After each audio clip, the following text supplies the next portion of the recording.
Swann's Way, Overture, Part 3.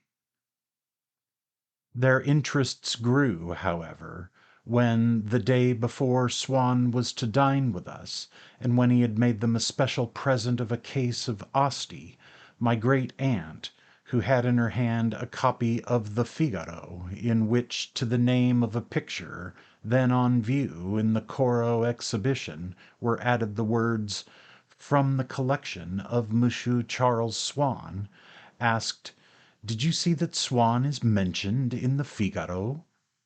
"But I have always told you," said my grandmother, "that he had plenty of taste." "You would, of course," retorted my great-aunt, "say anything just to seem different from us." For, knowing that my grandmother never agreed with her, and not being quite confident that it was her own opinion which the rest of us invariably endorsed, she wished to extort from us a wholesale condemnation of my grandmother's views, against which she hoped to force us into solidarity with her own. But we sat silent. My grandmother's sisters having expressed a desire to mention to Swann this reference to him in the Figaro, my great-aunt dissuaded them. Whenever she saw in others an advantage, however trivial, which she herself lacked, she would persuade herself that it was no advantage at all, but a drawback, and would pity so as not to have to envy them. "I don't think that would please him at all. I know very well I should hate to see my name printed like that, as large as life, in the paper, and I shouldn't feel at all flattered if anyone spoke to me about it." She did not, however, put any very great pressure upon my grandmother's sisters, for they, in their horror of vulgarity, had brought to such a fine art the concealment of a personal allusion in the wealth of ingenious circumlocution, that it would often pass unnoticed, even by the person to whom it was addressed. As for my mother, her only thought was of managing to induce my father to consent to speak to Swann, not of his wife, but of his daughter, whom he worshipped, and for whose sake it was understood that he had ultimately made his unfortunate marriage. "You need only say a word, just ask him how she is. It must be so very hard for him." My father, however, was annoyed. "No, no, you have the most absurd ideas. It would be utterly ridiculous."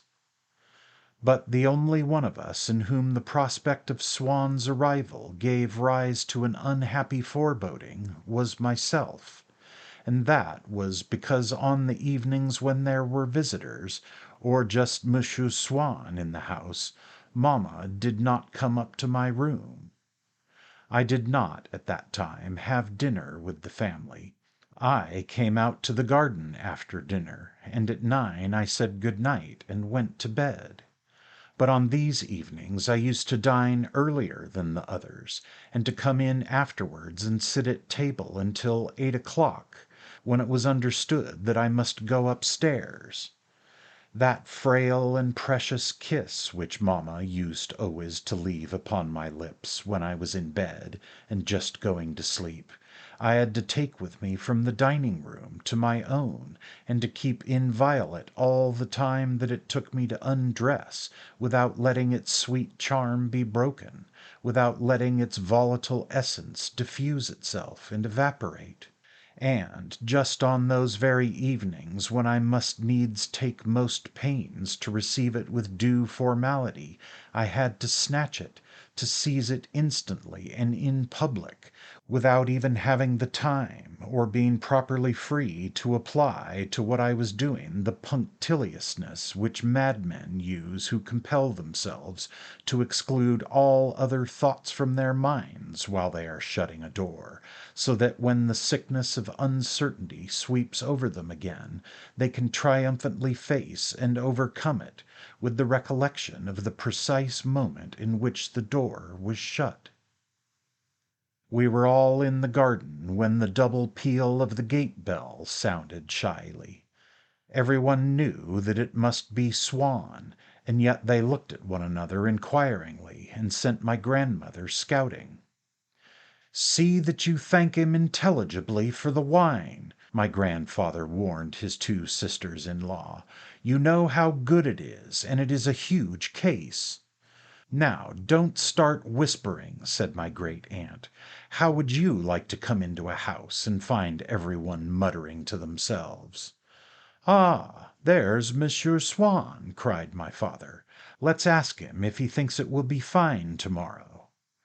My mother fancied that a word from her would wipe out all the unpleasantness which my family had contrived to make Swann feel since his marriage.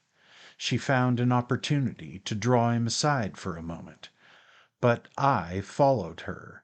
I could not bring myself to let her go out of reach of me while I felt that in a few minutes I should have to leave her in the dining room and go up to my bed without the consoling thought, as on ordinary evenings, that she would come up later to kiss me.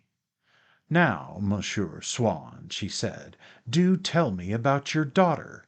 I am sure she shows a taste already for nice things, like her papa." "Come along and sit down here with us all on the veranda," said my grandfather, coming up to him. My mother had to abandon the quest, but managed to extract from the restriction itself a further refinement of thought, as great poets do when the tyranny of rhyme forces them into the discovery of their finest lines. "We can talk about her again when we are by ourselves," she said, or rather whispered to Swann. "It is only a mother who can understand. I am sure that hers would agree with me." And so we all sat down round the iron table. I should have liked not to think of the hours of anguish which I should have to spend that evening alone in my room without the possibility of going to sleep. I tried to convince myself that they were of no importance really, since I should have forgotten them next morning, and to fix my mind on thoughts of the future which would carry me, as on a bridge, across the terrifying abyss that yawned at my feet. But my mind, strained by this foreboding, distended like the look which I shot at my mother, would not allow any other impression to enter. Thoughts did, indeed, enter it, but only on the condition that they left behind them every element of beauty, or even of quaintness, by which I might have been distracted or beguiled. As a surgical patient, by means of a local anesthetic, can look on with a clear consciousness while an operation is being performed upon him, and yet feel nothing, I could repeat to myself some favourite lines, or watch my grandfather attempting to talk to Swann about the Duc de Godefroy Pasquier, without being able to kindle any emotion from one or amusement from the other. Hardly had my grandfather begun to question Swann about that orator, when one of my grandmother's sisters, in whose ears the question echoed like a solemn but untimely silence, which her natural politeness bade her interrupt, addressed the other with, "Just fancy, Flora, I met a young Swedish governess today who told me some most interesting things about the cooperative movement in Scandinavia. We really must have her to dine here one evening." "To be sure," said her sister Flora, "but I haven't wasted my time either. I met such a clever old gentleman at Monsieur Vinteuil's, who knows Mauban very well, and Mauban has told him every little thing about how he gets up his parts. It is the most interesting thing I ever heard.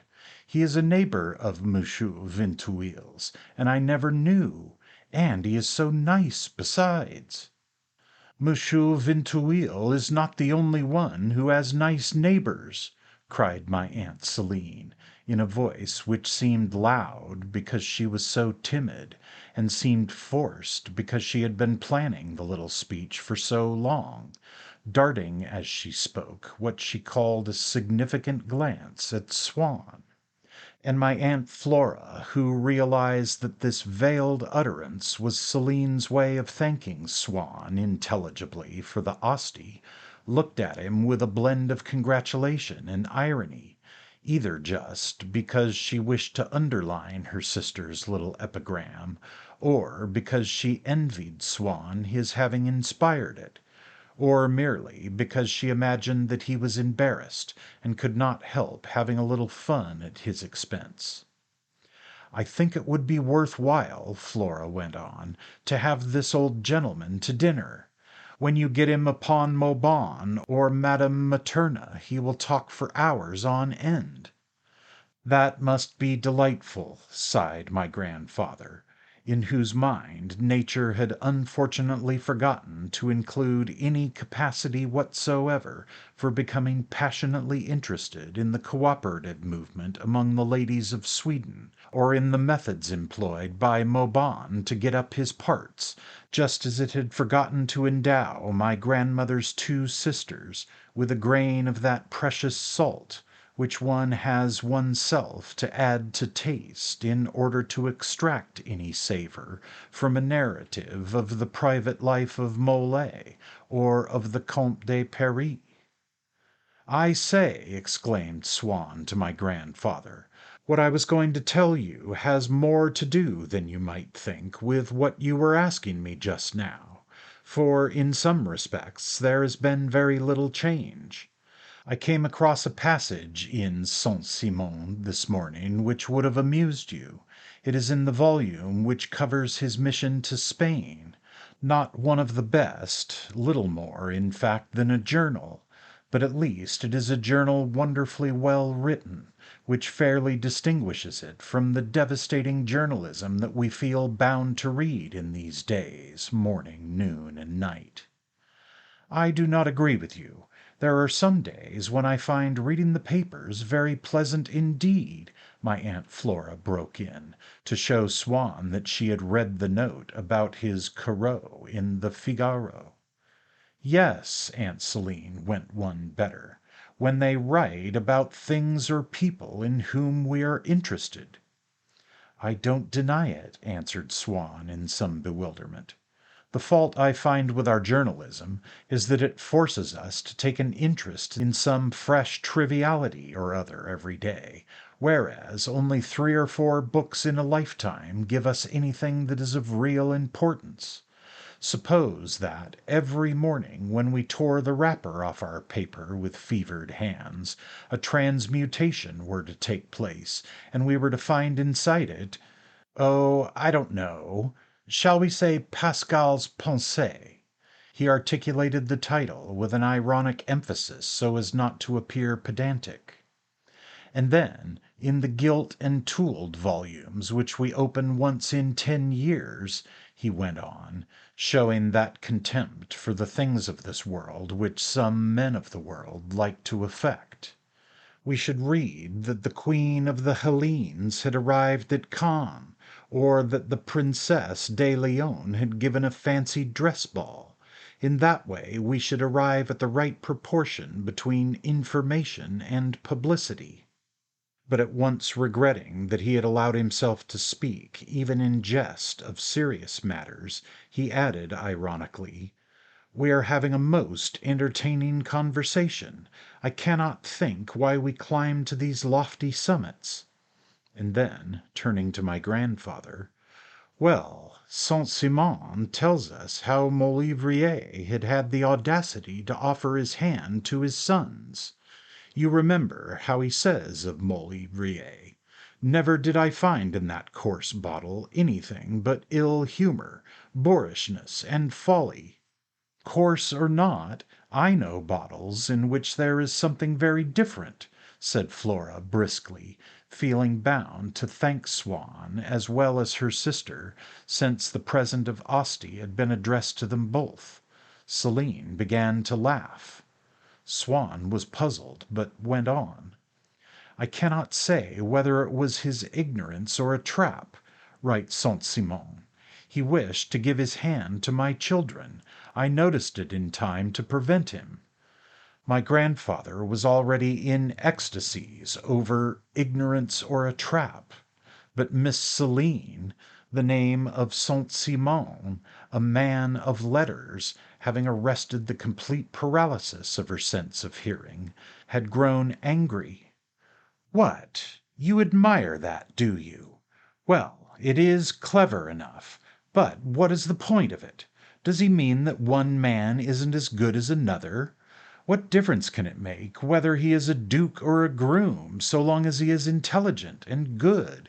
He had a fine way of bringing up his children, your Saint-Simon, if he didn't teach them to shake hands with all honest men. Really and truly, it's abominable, and you dare to quote it." And my grandfather, utterly depressed, realizing how futile it would be for him, against this opposition, to attempt to get Swann to tell him the stories which would have amused him, murmured to my mother, "Just tell me again that line of yours which always comforts me so much on these occasions. Oh yes, what virtues, Lord, thou makest us abhor."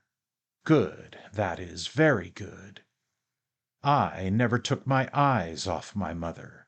I knew that when they were at table I should not be permitted to stay there for the whole of dinner time, and that mamma, for fear of annoying my father, would not allow me to give her in public the series of kisses that she would have had in my room. And so I promised myself that in the dining room, as they began to eat and drink, and as I felt the hour approach, I would put beforehand into this kiss, which was bound to be so brief and stealthy in execution, everything that my own efforts could put into it, would look out very carefully first the exact spot on her cheek where I would imprint it, and would so prepare my thoughts that I might be able, thanks to these mental preliminaries, to consecrate the whole of the minute mamma would allow me to the sensation of her cheek against my lips, as a painter who can have his subject for short sittings only prepares his palette, and from what he remembers and from rough notes does in advance everything which he possibly can do in the sitter's absence. But tonight, before the dinner bell had sounded, my grandfather said, with unconscious cruelty, "The little man looks tired. He'd better get up to bed. Besides, we are dining late tonight."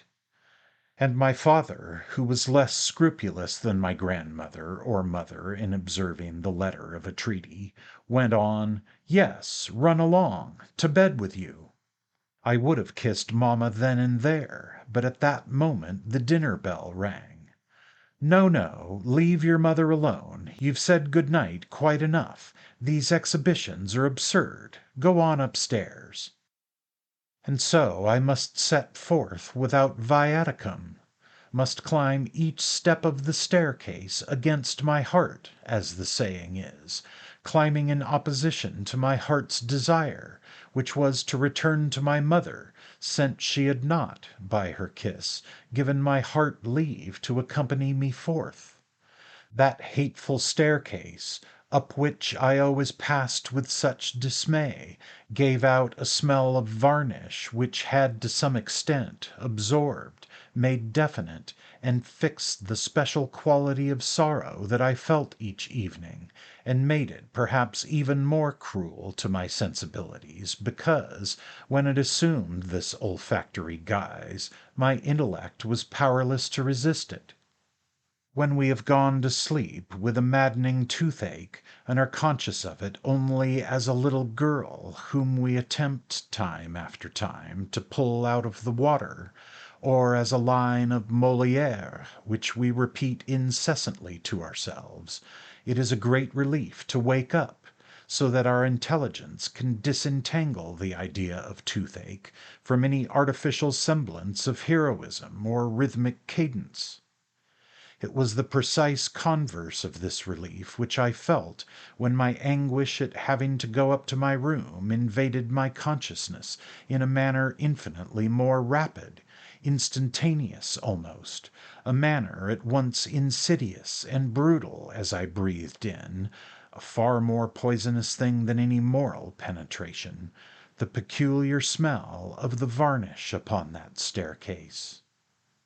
Once in my room I had to stop every loophole, to close the shutters, to dig my own grave as I turned down the bedclothes, to wrap myself in the shroud of my nightshirt. But before burying myself in the iron bed which had been placed there because on summer nights I was too hot among the red curtains of the four-poster, I was stirred to revolt and attempted the desperate stratagem of a condemned prisoner. I wrote to my mother, begging her to come upstairs for an important reason which I could not put in writing. My fear was that Françoise, my aunt's cook, who used to be put in charge of me when I was at Combray, might refuse to take my note. I had a suspicion that, in her eyes, to carry a message to my mother when there was a stranger in the room would appear flatly inconceivable, just as it would be for the doorkeeper of a theatre to hand a letter to an actor upon the stage. For things which might or might not be done, she possessed a code, at once imperious, abundant, subtle, and uncompromising on points themselves imperceptible or irrelevant, which give it a resemblance to those ancient laws which combine such cruel ordinances as the massacre of infants at the breast, with prohibitions of exaggerated refinement against seething the kid in his mother's milk, or eating of the sinew which is upon the hollow of the thigh. This code, if one could judge it by the sudden obstinacy which she would put into her refusal to carry out certain of our instructions, seemed to have foreseen such social complications and refinements of fashion as nothing in Françoise's surroundings or in her career as a servant in the village household could have put into her head, and we were obliged to assume that there was latent in her some past existence in the ancient history of France, noble and little understood, just as there is in some manufacturing towns, where old mansions still testify to their former courtly days, and chemical workers toil among delicately sculptured scenes of the miracle of Theophilus, or the Quatre Fils Aimants.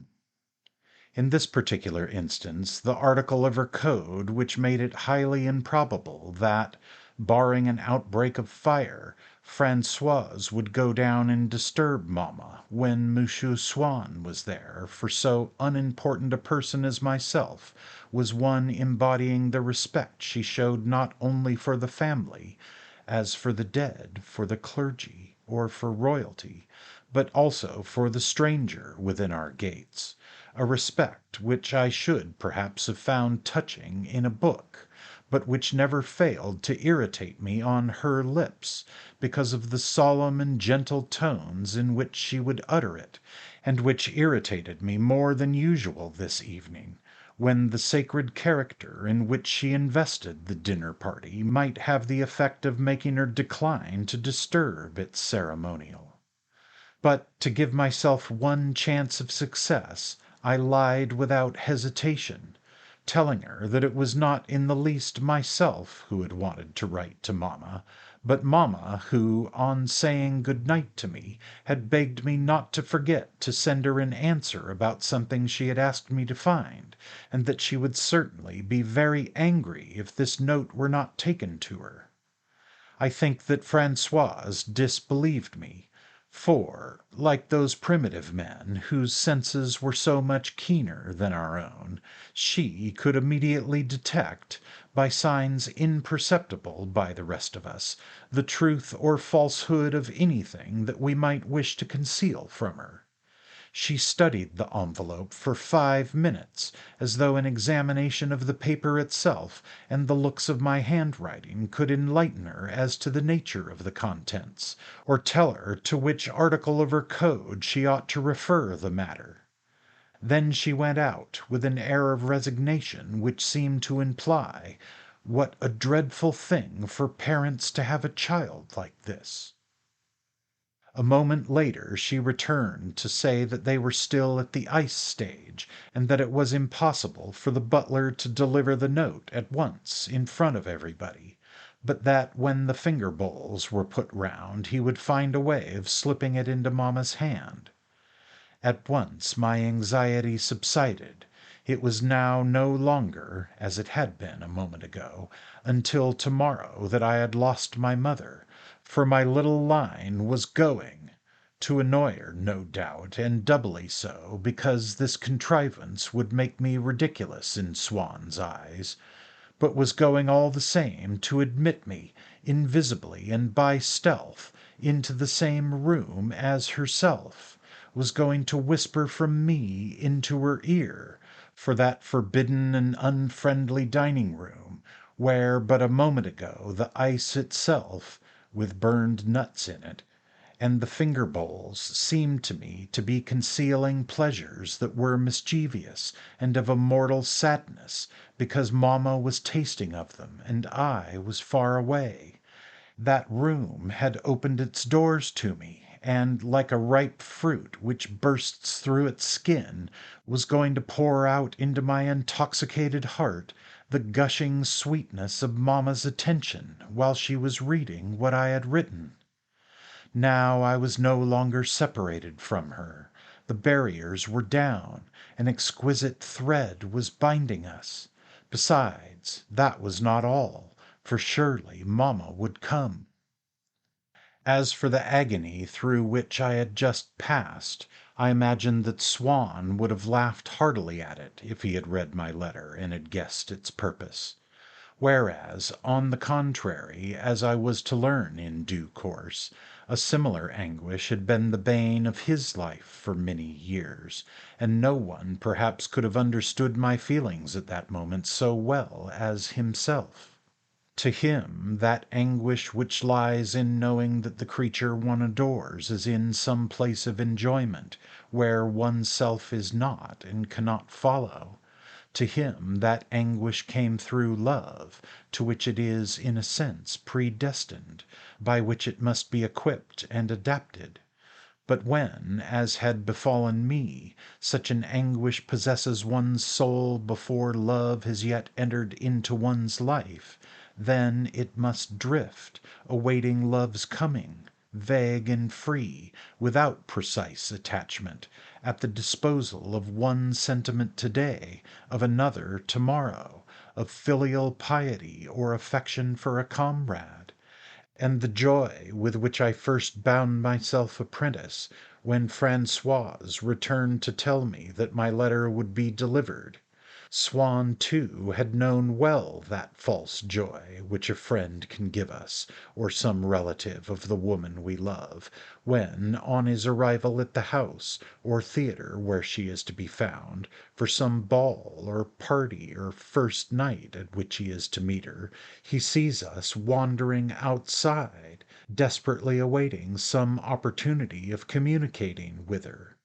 He recognizes us, greets us familiarly, and asks what we are doing there, and when we invent a story of having some urgent message to give to his relative or friend, he assures us that nothing could be more simple, takes us in at the door, and promises to send her down to us in 5 minutes.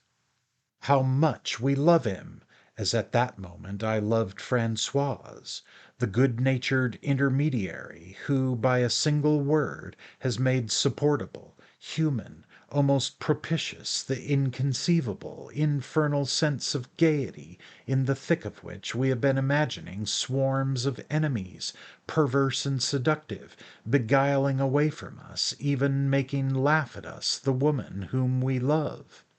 If we are to judge of them by him, this relative who has accosted us, and who is himself an initiate of those cruel mysteries, then the other guests cannot be so very demoniacal.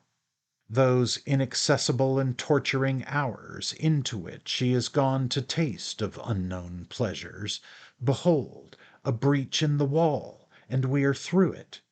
Behold, one of the moments whose series will go to make up their sum, a moment as genuine as the rest, if not actually more important to ourselves because our mistress is more intensely a part of it. We picture it to ourselves, we possess it, we intervene upon it, Almost we have created it, namely, the moment in which he goes to tell her that we are waiting there below. And very probably the other moments of the party will not be essentially different, will contain nothing else so exquisite or so well able to make us suffer, since this kind friend has assured us that, of course she will be delighted to come down. It will be far more amusing for her to talk to you than to be bored up there. Alas! Swann had learned by experience that the good intentions of a third party are powerless to control a woman who is annoyed to find herself pursued even into a ballroom by a man whom she does not love. Too often the kind friend comes down again alone. My mother did not appear, but with no attempt to safeguard my self-respect, which depended upon her keeping up the fiction that she had asked me to let her know the result of my search for something or other, made Francoise tell me in so many words, "There is no answer." Words I have so often since then heard the hall porters in mansions, and the flunkies in gambling clubs, and the like, repeat to some poor girl who replies in bewilderment, "What? He said nothing? It's not possible. You did give him my letter, didn't you? Very well, I shall wait a little longer." And just as she invariably protests that she does not need the extra gas which the porter offers to light for her, and sits on there, hearing nothing further, except for an occasional remark on the weather, which the porter exchanges with a messenger whom he will send off suddenly, when he notices the time, to put some customer's wine on the ice. So, having declined Francoise's offer to make me some tea, or to stay beside me, I let her go off again to the servants' hall, and lay down and shut my eyes, and tried not to hear the voices of my family, who were drinking their coffee in the garden.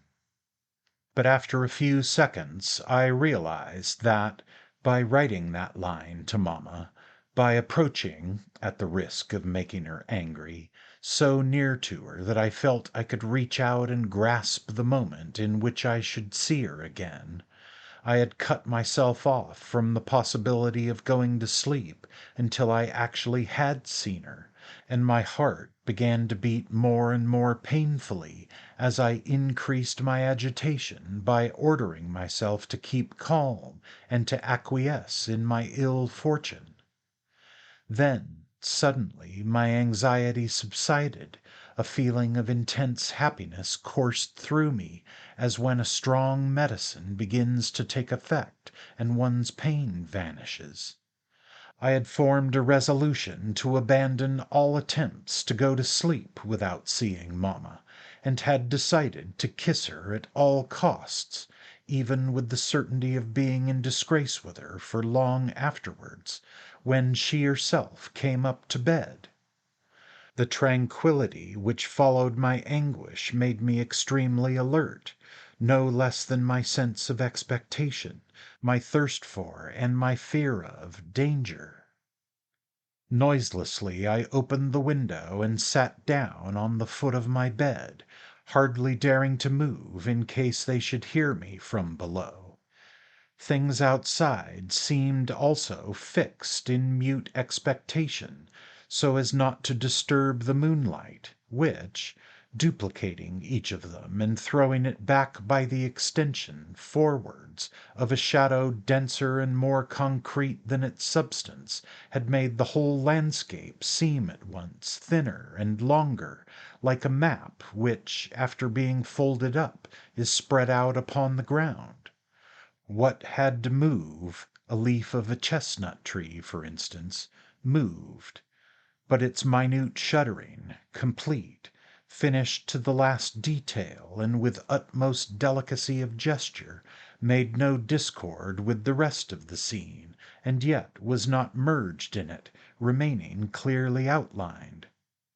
Exposed upon this surface of silence, which absorbed nothing from them, the most distant sounds, those which must have come from gardens at the far end of the town, could be distinguished with such exact finish that the impression they gave of coming from a distance seemed due only to their pianissimo execution, like those movements on muted strings so well performed by the orchestra of the Conservatoire that, although one does not lose a single note, one thinks all the same that they are being played somewhere outside, a long way from the concert hall, so that all the old subscribers, and my grandmother's sisters, too, when Swann had given them his seats, used to strain their ears as if they had caught the distant approach of an army on the march, which had not yet rounded the corner of the Rue de Trèves.